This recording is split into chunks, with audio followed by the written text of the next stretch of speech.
All right, we back at it. Homegrown Radio, Chuck Dizzle, DJ Head. We out here. We got a motherfucking legend in the building with us right Definitely. now, man. Chart topping, Grammy Award winning, a true ass legend. When I say that itself, man. None other than 2 Chainz, man. How you feeling, brother? Good to see you, man. Good to see you too. We talking off air. It's been almost 2 years since you've been up here, bro. Yeah, man. COVID put a halt on a lot of things. You know? Yeah. Man, listen, first and foremost, I want to give you your props because I feel like a lot of people always, like when they make these lists and all that kind of shit, they never put you on these lists. And I'd be like, and my big homies swear by you, bro. Like they put me on your shit a while back, a long time ago, before obviously the name and all that. But I just want to say that you are definitely underrated when it comes to, you know, rapping ability. You know what I'm saying? I just want to say that for public record. Thank you. I appreciate that. Do you feel the same way? Yes. Okay, I figured as much. She's like, because I was listening to what was it, Southside Hove, and I was like, okay, I understand. I don't know if that's what I took. If that's what I took from it. It was like you gonna respect my mind. That's what it was. Yeah, man. I actually like creating those type of vibes. I know, you know, I'm a trap rapper. I know exactly where I come from. I know what's been, you know, keeping me consistent in the game. But I do have a very high lyrical skill set too. Do you feel like, do you want that, or do you even give a fuck at this point? Like for people to give you that acclaim, like they give everybody else lyrically. I think I have a lot of respect within my community with my peers. It might be a little bit of disconnection with the fans, but they like me for what they like me for. Right. And that's a blessing alone. I feel that. Yep. Now we got this new album, man. Oh yeah, it's on the way, man. February 4th. Right. Dope don't sell itself. So what did we getting this go round with 2 Chainz? Well, right, I can honestly tell y'all, Todd, this album is, I'm explaining every time somebody asks me, it's an antidepressant. Really? Yeah, man. A lot of music, in my opinion. It's great vibes and stuff like that, but it may not be that pick-me-up kind of vibe. It may not be that energy. When you say it may not be the pick-me-up, you saying as far as like the turn-up, it's more introspective, or like what do you mean by it? Expand on that. Well, I can tell you that it's more jam-based than a lot of my music, a lot of millennial-based because of the artists I'm teaming up with.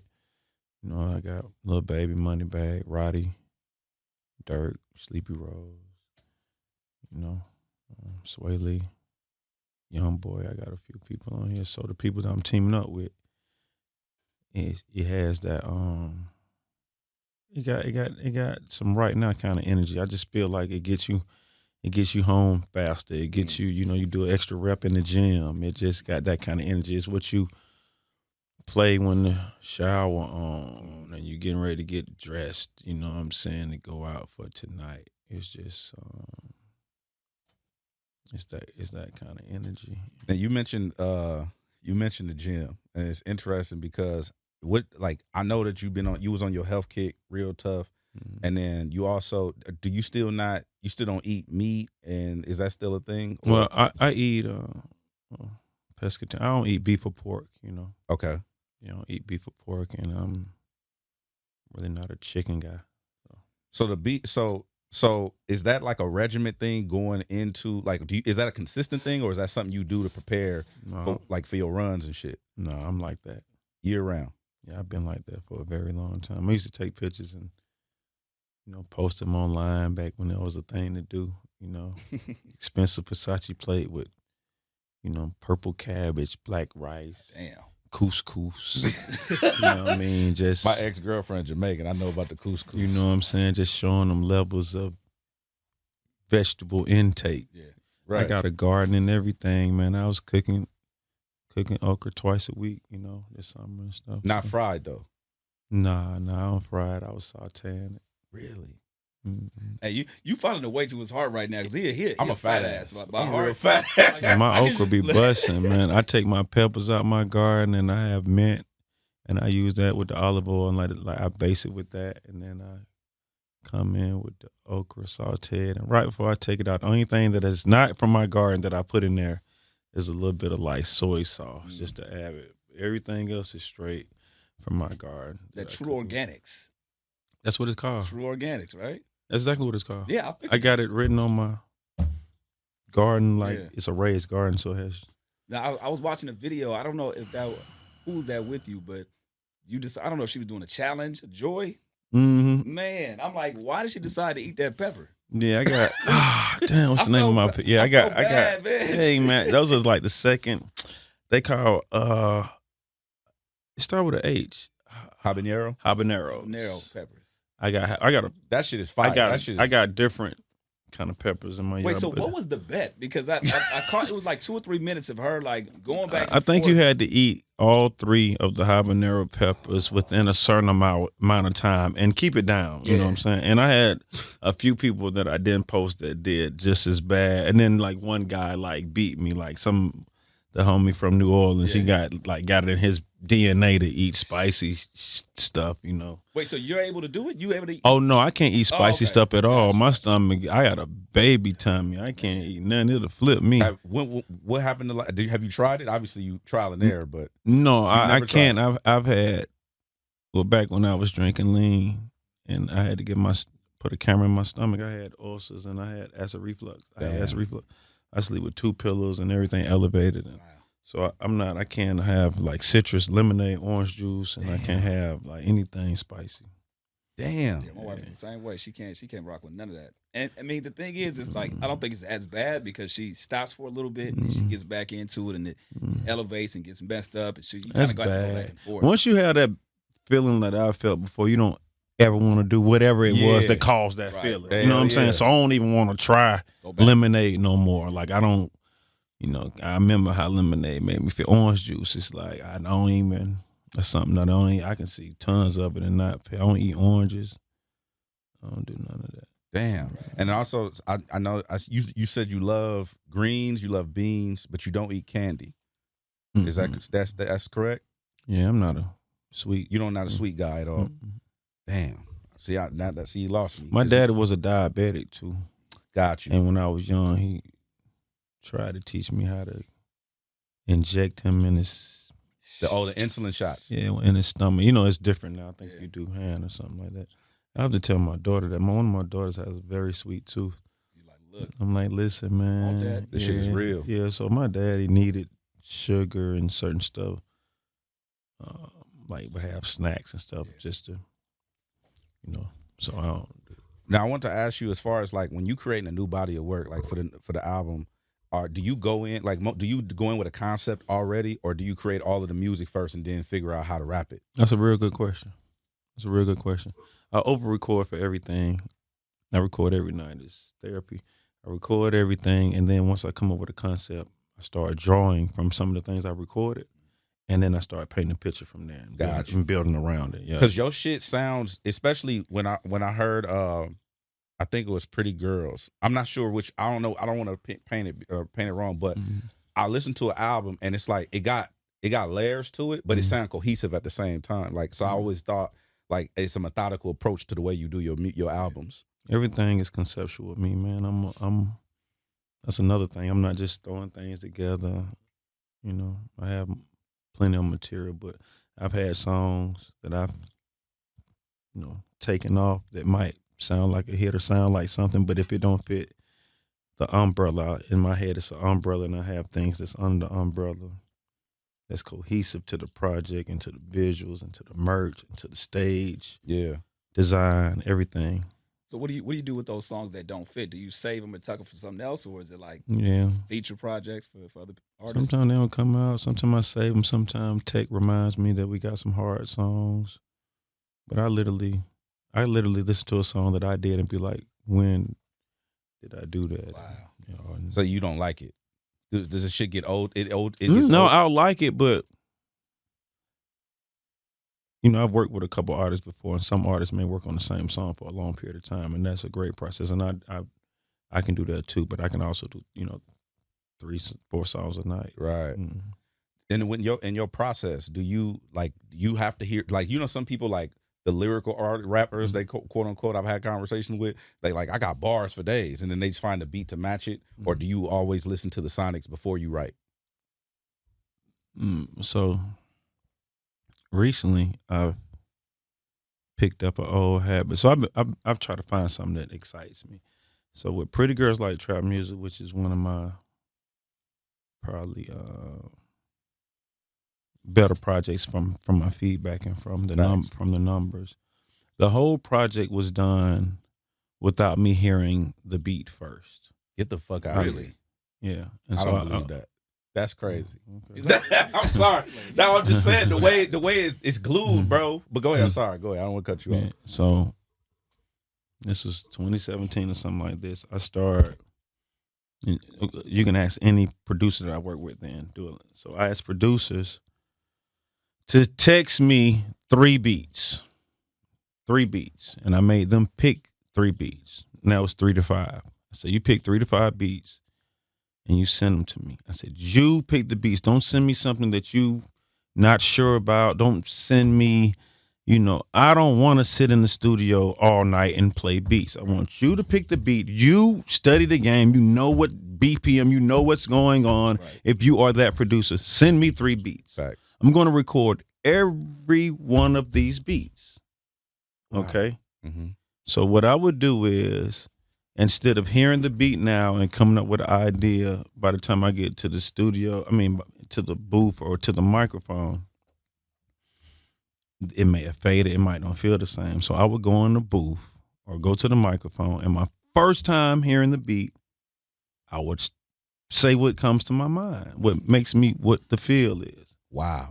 Vibe is done like that. Wow. Good Drink, Mike Dean, who produced it. Shout out to Mike Dean. He was on tour with Ye. He parked his bus in my studio.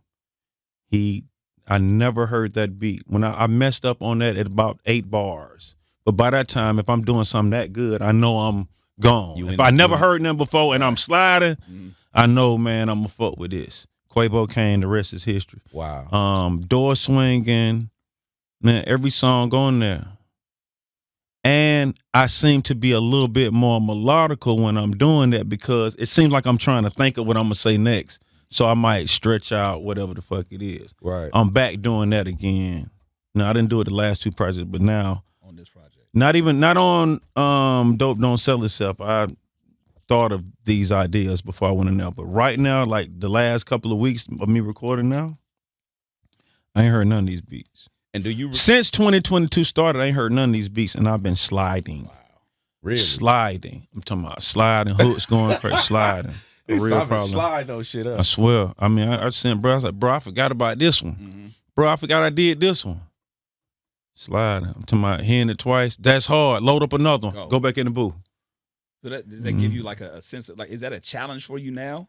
Or is it since you've already done it before? I might have recorded one on my phone. Because recently I just set the phone and now it's like, before I even heard the beat and did it recently. That's crazy. That's interesting. Where's the this now you got my mind going, but where's the like most odd place you've come up with a record?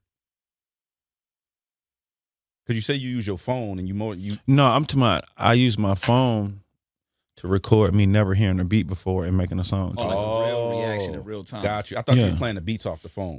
I just set it up and the beat came on and I went to slide on that bitch without hearing it. Damn. Okay. But that's what I was. I'm going in the booth. The producer is, this person, you popping, you know what I'm saying? And my engineer, he dope. So he gonna load up. You know what I'm saying? And then you got producers, they got different vibes. You got some that's gonna be in that, I call it my Yo Kid bag, and then you're gonna got some to be in the trap bag. And then depending on how I'm kid bag. And depending on how I'm feeling, I'm like, pull up shorty. And then I go in the booth. That's where I'm at right now. Do you decide the features for the album the same way? Yeah.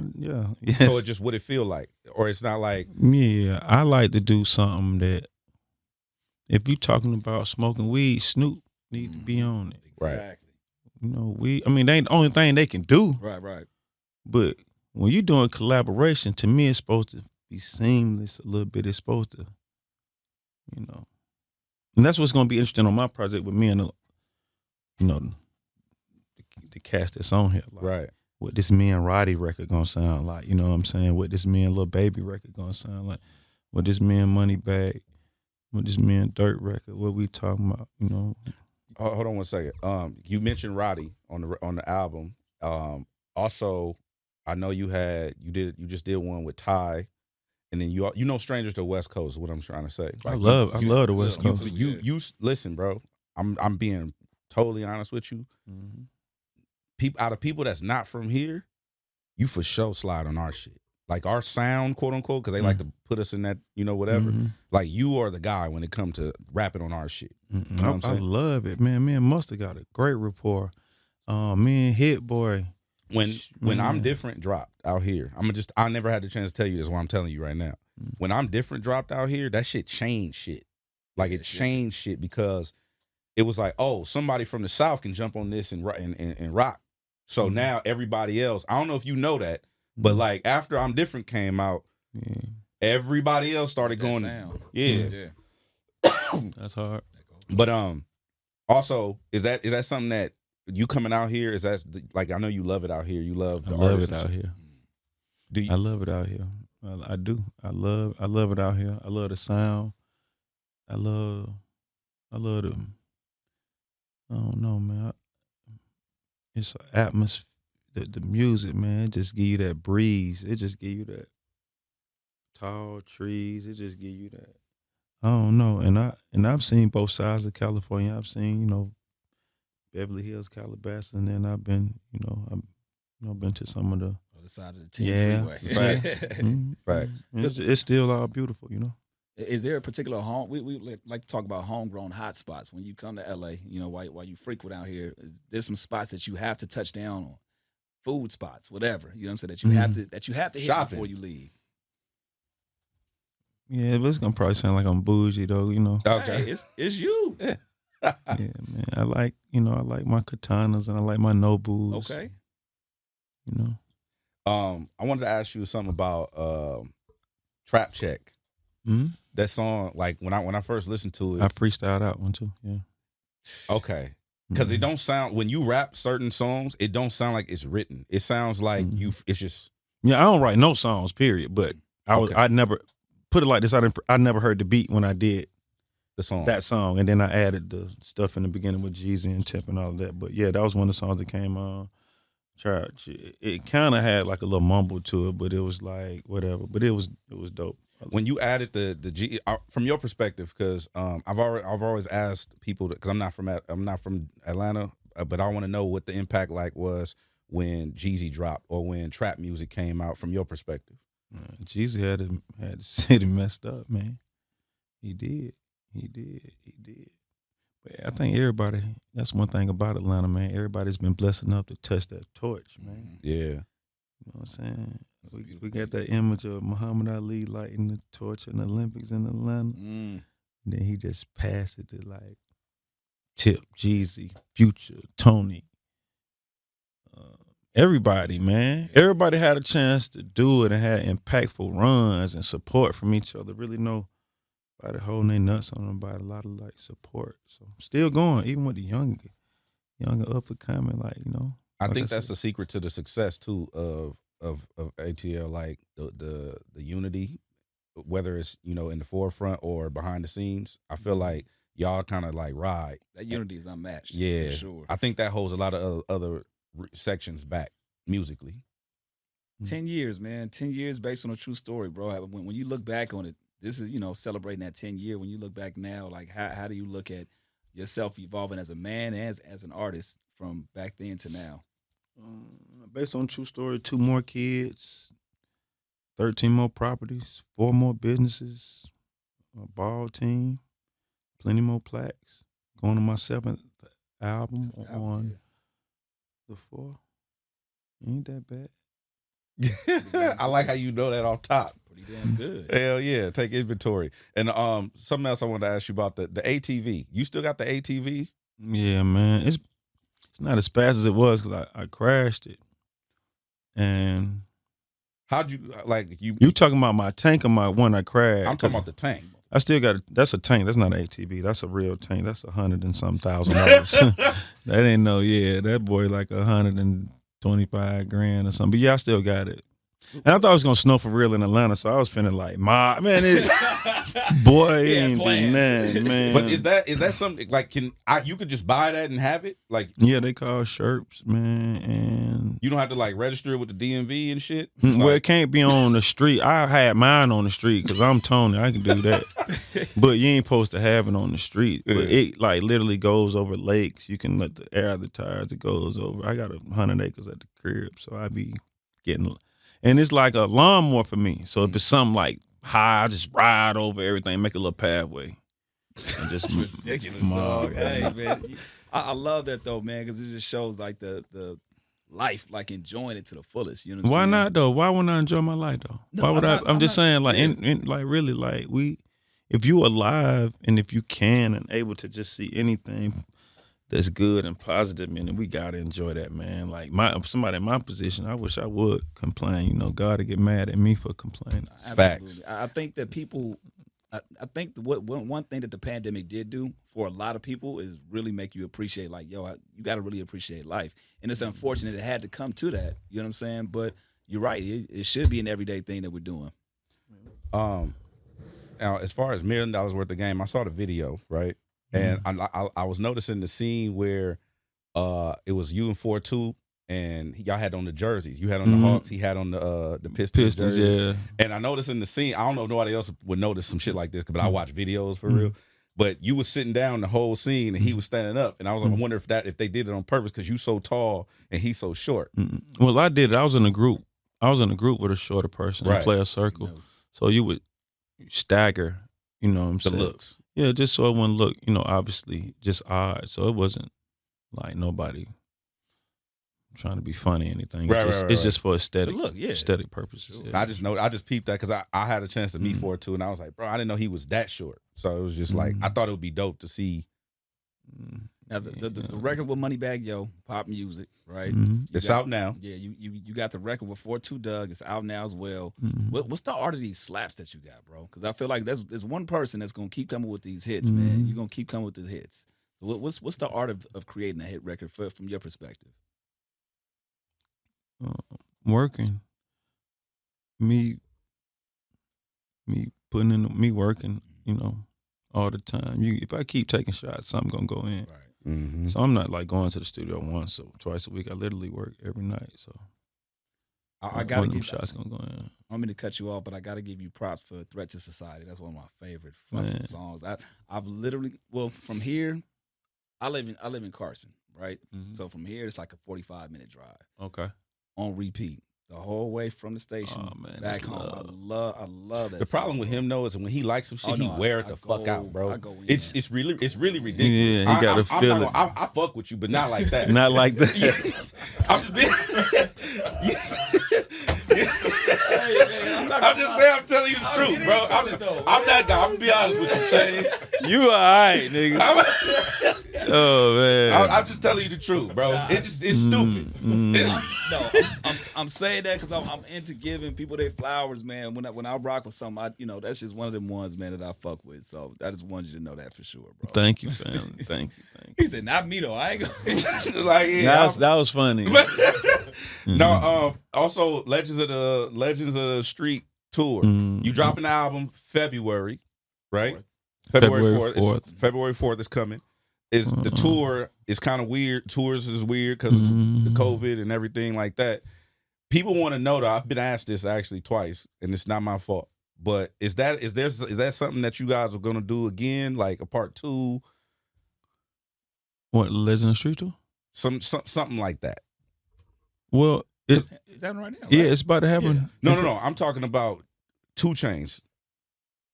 Am I about to do a tour? What you asking me? Yeah, your tour. Oh yeah, I'm gonna do my own tour. Yeah, of course. You don't have no official. Nah, and then probably because I'm dropping ColleGrove too this year with Tune, it'd probably be okay. Yeah, that's something. So that's coming. Yeah, this right here is like the bridge to get to ColleGrove too. Dope don't sell itself. Okay, you got to cross that. You got to cross that bridge to get there. Dude, okay. Now, when you were talking about making all of these songs, right? Something that didn't go on Dope Don't Sell Itself, is that stuff that's or is that project done?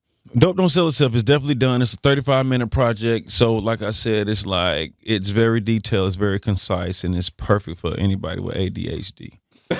and then or for niggas that like to listen to their shit to Carson, it'll get them there. Right. And then I am coming out with a deluxe that I'm done with to add to that project. Got it. Word. Mm-hmm.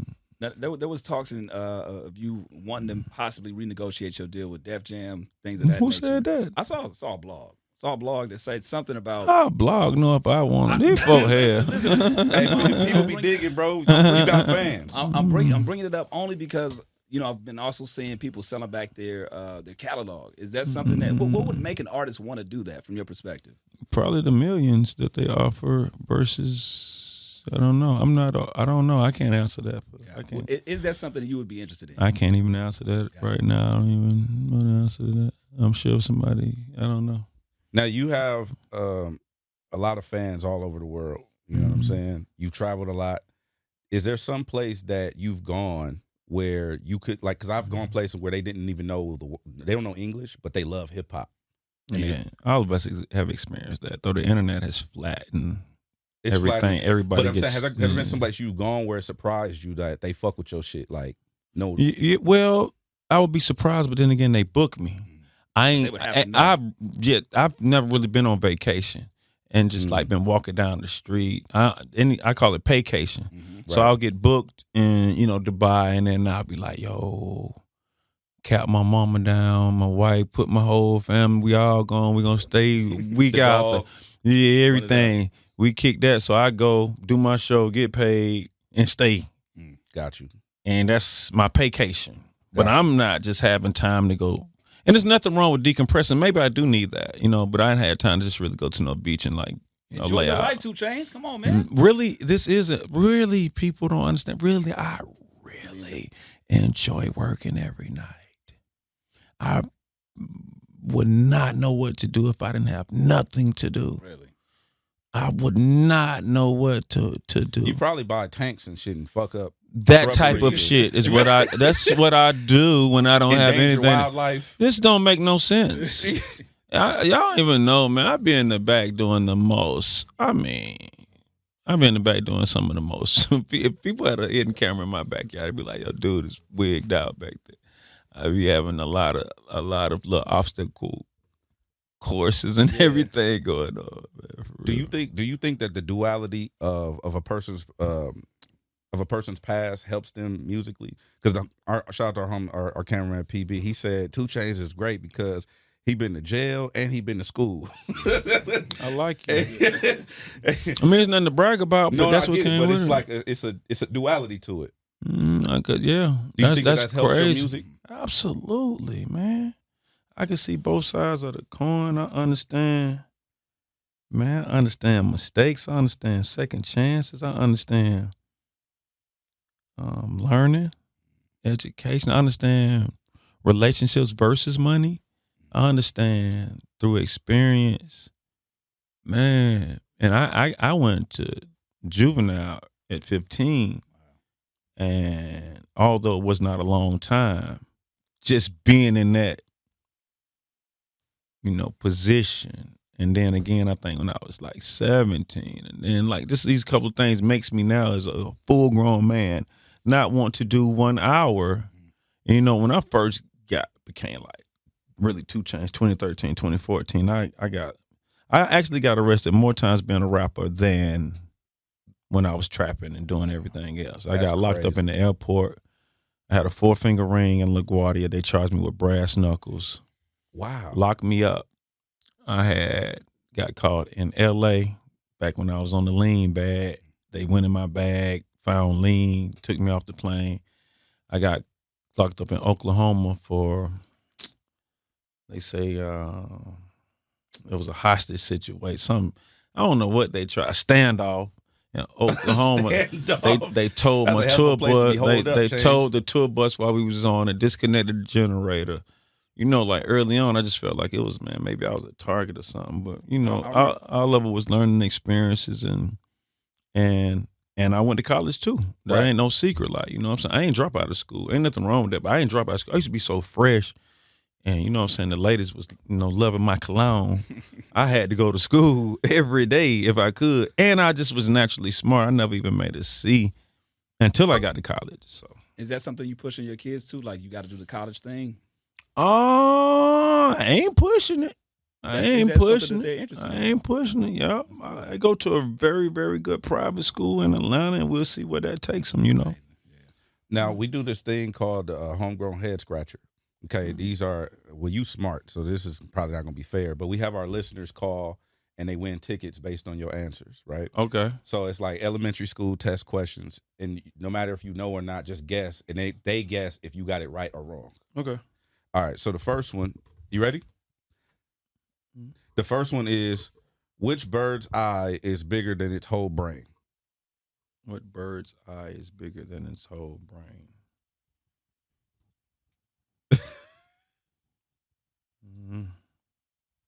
What kind of questions these is? A parakeet? No. Yeah. Who you said? It's ostrich. Yeah. Yep. All right. The next one is yeah. We French. French. It's a team effort. It's a team effort. Next one. What is the only food that doesn't spoil? Nah. Water. No, just Nah, no, phone in front. What food that don't spoil? Mm-hmm. I ain't met no food that don't spoil. I guess I ain't good at this one. Just guess. What food don't spoil? What food do not spoil? What food can you just keep forever and it do not mold? You can come back. A McDonald's French fry. You be like, damn. But you still? You can burn them motherfuckers like instant. What you doing? It's from this week or last year? Instead of McDonald's French fry. That's hella funny. Without honey. Is that food or is that? McDonald's French fry ain't molding, bro. All right, last one. What is the largest state east of the Mississippi River? East of the Mississippi, the largest state east of the Mississippi River would be.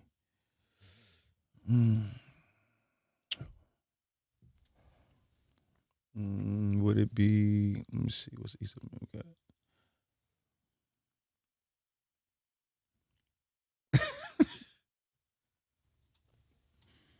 I don't know. Is it Georgia? It is Georgia. That was good. That was a setup. That was. It is Georgia. That's good. I'm just really trying to compare like the length of Florida and then like Alabama. See, this shit ain't fair though. You got degree like this nigga doing trigonometry. Like no, they be calling Florida the gun state. Exactly. Yeah. I be like that. Dope Don't Sell Itself, man. Out on the 4th. February 4th. February 4th. All right. And Pop Music out with Moneybag Yo. Out now. And out now. To, that $1 million worth of game with 4-2. Out now. You know what I'm saying? Oh, $1 million worth of game. Did you listen to that podcast? Is that did you know about the podcast? Yes. I mean, okay. Yeah. The song didn't come from their podcast though, but I am really, really cool with Gilly. I've known Gilly a very, very long time. I like what they're doing, but $1 million worth of game is kind of like a it's kind of been around. It's like an OG thing. Yeah, you know what I'm saying? Yeah. It's an OG thing. They do have a podcast called that, but I happen to say it in the hook, and then I named the song that. But now that I know your creative process, we understand how it just flows. Yeah. And I'm gonna go on that show and all that. I think I met maybe Wallow maybe one time, not sure, but I don't have a good. I don't know him like I know Gilly. I was on the bus with Gilly back Cash Money days, all that stuff. And he a fool. So that's what's up. Chainz, man. We appreciate you spending your time with us, bro, man. Again, you got the freedom to come up here whenever, bro. You know what I'm saying? Homegrown Radio, Chuck Dizzle, DJ Head, the legend, 2 Chainz. The legend.